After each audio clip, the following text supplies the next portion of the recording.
इस class 11th की chemistry class में आप सभी का स्वागत है। इसमें हम देख रहे हैं रासायनिक बंधन तथा आणविक संरचना। रासायनिक बंधन तथा आणविक संरचना, chemical bonding and molecular structure, ये हमारा लेसन है जिसमें हमने पिछले लेक्चर्स में जो है केमिकल बंध कितने प्रकार के होते हैं इनके बारे में चर्चा की तथा ये हमने देखा सहसंयोजी बंध क्या होते हैं और इसके उदाहरण को हमने देखा, सहसंयोजकता तथा इनके उदाहरण क्या है। अगर आप लोग चैनल पर नए हो चैनल को सब्सक्राइब कर लीजिएगा। देखिए क्लास 11 की हिंदी मीडियम की केमिस्ट्री क्लास है जिसमें आप अपनी तैयारी जो है बेहतर ढंग से कर सकते हैं। चलिए हम बात करते हैं। देखिए हमने पिछले लेक्चर्स में बात किया था कि सहसंयोजकता क्या होते हैं और इनके एग्जाम्पल कैसे होते हैं। तो हमने सहसंयोजकता में आपको बताया कि जब दो समान परमाणु या दो परमाणु आपस में जो है मिल करके इलेक्ट्रॉनों की बराबर की साझेदारी करते हैं तो जो बंध बनाते हैं उसे सहसंयोजी बंध तथा उनके इस गुण को सहसंयोजकता कहते हैं। तो देखिए सहसंयोजकता में अब आपको हम एक इंपॉर्टेंट फैक्ट बताने वाले हैं। जैसे मान लीजिए, देखिए जो बंध बनता है भाई एक एक इलेक्ट्रॉन का आपस में शेयर करेंगे, एकल बंध बनाएंगे। तो एकल बंध क्या होते हैं इनके बारे में ठीक से जानेंगे। एकल बंध, सिंगल बॉन्ड। देखिए जब दो परमाणुओं के मध्य एक एक इलेक्ट्रॉनों की साझेदारी होती है तो इस प्रकार से जो बंध बनते हैं उसे हम एकल बंध या एकल सहसंयोजी बंध कहते हैं। जैसे अगर एग्जांपल देखा जाए तो ये क्लोरीन है, ये क्लोरीन है। क्लोरीन के मध्य में एक एक इलेक्ट्रॉनों का बंध साझा होता है, तो एक एक इलेक्ट्रॉनों का साझा होता है जिसे एकल बंध बताते हैं। जैसे हाइड्रोजन है, H2 के बनने में HH के मध्य में जो है एकल बंध बनता है। एकल बंध को हम केवल जो है एक रेखा द्वारा जो है प्रदर्शित किया जाता है। एकल बंध को एक रेखा द्वारा प्रदर्शित किया जाता है। और दूसरी बात है द्विबंध, या इसी को युग्म बंध कहा जाता है। युग्म बंध, डबल बॉन्ड।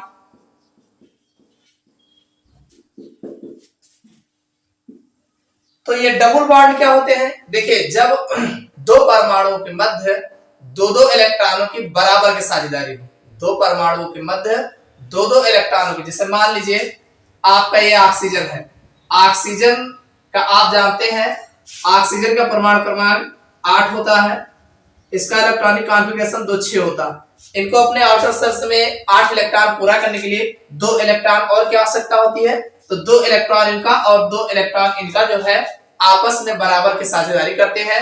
तो इस एटम का भी 8 हो जाता है, 2 8 हो जाता है और इनका भी 2 8 हो जाता है।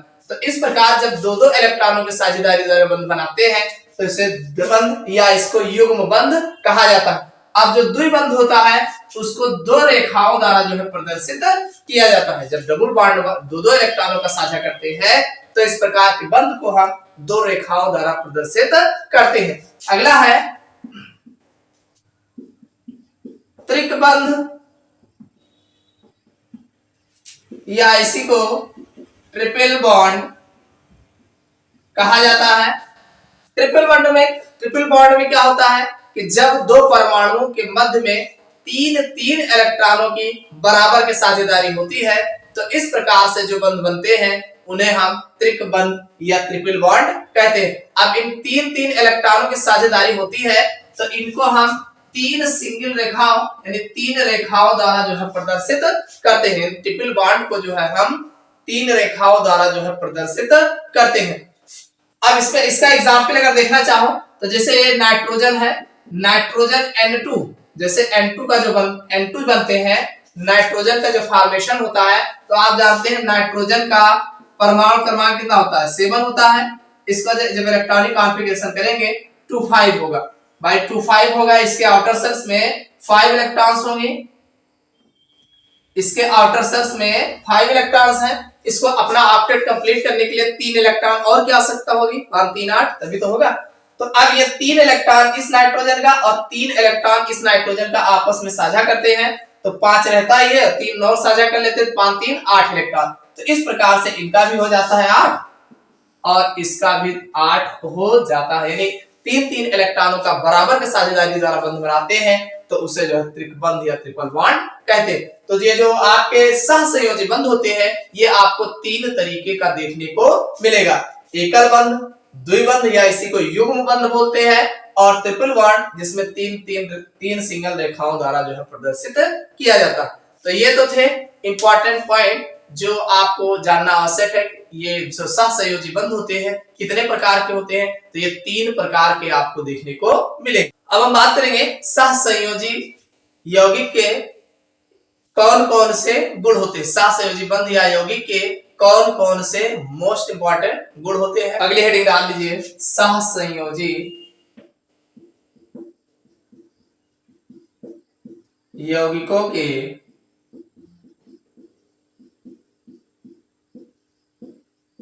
गुण, सहसंयोजी यौगिकों के गुण, सहसंयोजी यौगिकों के गुण, इस पर हम बात करेंगे। अगर हम सहसंयोजी यौगिकों के गुण की बात करें तो सहसंयोजी यौगिकों के जो मोस्ट इंपॉर्टेंट गुण है, देखिए सहसंयोजी यौगिक आयनों से नहीं अणुओं से बनते हैं। देखिए जो सहसंयोजी यौगिक होते हैं इनमें आयन नहीं बनता है, इनमें सीधा सीधा अणु जो है बनते हैं और इन्हें आणविक यौगिक कहा जाता है। और इस प्रकार से जो अणु बनते हैं उन्हें आणविक यौगिक कहा जाता है। इन यौगिकों के क्रिस्टल परस्पर क्षीण वंडर वाल्स बलों द्वारा बने होते। देखिए जिनमें आयन बनता है तो आयनिक बॉन्ड जिनमें होता है उनका जो आकर्षण बल होता है वो सबसे ज्यादा होता है। भाई पॉजिटिव और नेगेटिव बनता है तो पॉजिटिव नेगेटिव का अट्रैक्शन सबसे ज्यादा होता है। लेकिन अगर हम सहसंयोजी यौगिकों की बात करें तो सहसंयोजी यौगिक भाई साझा किए हैं तो बराबर का साझा होता है उनमें, तो बराबर का साझा होता है तो इनमें आकर्षण जो अट्रैक्शन फोर्स होता है आयनिक यौगिकों की अपेक्षा इनमें कम होता है। तो क्षीण इनमें स्ट्रॉन्ग फोर्स द्वारा नहीं बनते, ये क्षीण वंडरवाल्स बलों द्वारा जो है बंधे हुए होते हैं, दुर्बल वंडरवाल्स बलों द्वारा जो है आपस में बंधे होते हैं। और अगला इनका जो गुण है ये जल में अल्प विलय। देखिए एक चीज जान रखें, जो सहसंयोजी बंधों द्वारा जुड़े होते हैं ये जल में अल्प विलय या कह लीजिए अविलय, जल में अल्प विलय यानी थोड़ा मोड़ा घुल भी सकते हैं, नहीं तो जल में अविलय होते हैं तथा कार्बनिक विलायकों में पूर्ण विलय होते हैं। यानी जो सहसंयोजी यौगिक होते हैं वो जल में कम विलय होते हैं या अविलय होते हैं। कार्बनिक यौगिक जैसे जो कार्बनिक एथिल है, एल्कोहल है, बेंजीन है, ईथर है, ये सब कार्बनिक यौगिक है, तो कार्बनिक यौगिकों में पूर्ण विलय होते हैं। और अगला जो इनका गुण है, इनका गलनांक और क्वथनांक वैद्युत संयोजी यौगिकों से कम होता है। भाई अब उनमें ज्यादा आकर्षण बल होगा तो जिनमें ज्यादा आयनिक यौगिकों में ज्यादा आकर्षण बल होता है, तो ज्यादा आकर्षण बल होता है तो उनमें ज्यादा एनर्जी लगाओगे तब जाकर के जो है टूटेंगे वो, और उनके बॉलिंग और बॉन्डिंग पॉइंट जो होते हैं उच्च होते हैं।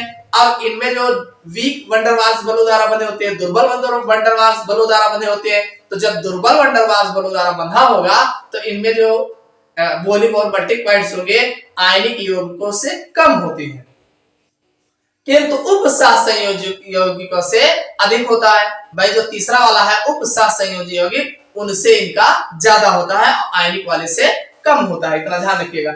अगला है इनका जलीय विलयन जो होता है विद्युत का कुचालक। अरे जब इनमें आयन बनेंगे ही नहीं, जल में घुलोगे, जल में घुलने पर आयन बनेगा ही नहीं तो उसमें धारा कहां से प्रवाहित होगी। तो कुल मिलाकर सहसंयोजी यौगिकों के जो जलीय विलयन होते हैं विद्युत के कुचालक होते हैं, यानी इनमें धारा प्रवाहित नहीं होती है। अगला है ये इलेक्ट्रॉनों की साझेदारी से बनते हैं। जाहिर सी बात है सहसंयोजी यौगिक है तो इलेक्ट्रॉनों की बराबर के साझेदारी द्वारा बनते हैं। अगला जो इनका गुण है सहसंयोजक यौगिकों में अभिक्रिया मंद गति से होती है।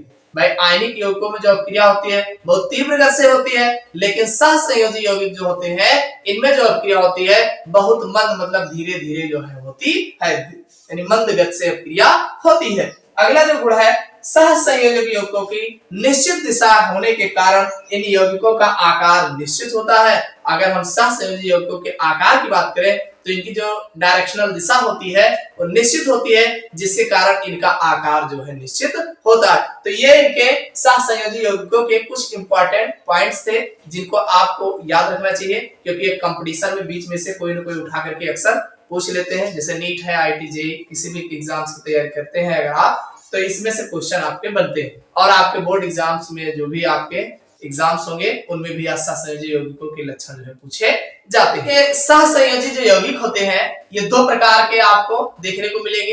एक होता है ध्रुवीय सहसंयोजी यौगिक और दूसरा होता है अध्रुवीय सहसंयोजी। तो हम दोनों के बारे में बारी बारी बात करेंगे। हम सबसे पहले बात करेंगे सहसंयोजक बंध के प्रकार में अध्रुवीय